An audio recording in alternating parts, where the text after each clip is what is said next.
Subscribe to our channel by clicking the subscribe button. Click the bell button and enjoy the latest updates.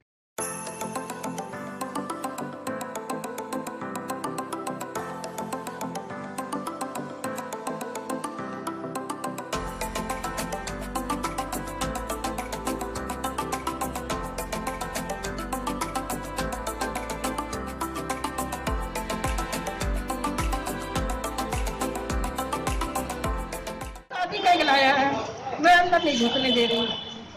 Corona चल रहा 1-2 महीने से मैं बाहर नहीं निकली, आज निकल गया। रोज रहा रहा ये जाता जा रहा, राशन लेने जा रहा हूँ, मैं अलग बनाऊंगा। तो शादी का आपको इसने बताया? इसने पता, ये लगा रहा है, बहू कह रही है, ये देख रहे।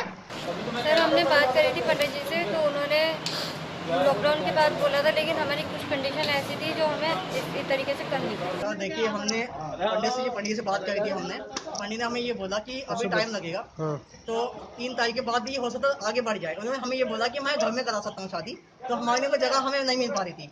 मैंने यहाँ भी कोशिश करी, नहीं बात बन पाई। चाहे तो पंडित का हमारे पास सबूत है, हम उनको बयान दिलवा देंगे। उन्होंने हमसे बोला कि इतना पैसा लगेगा, हम आपको करा देंगे, कोई दिक्कत नहीं, लेकिन सर्टिफिकेट आपको बाद में मिलेगा।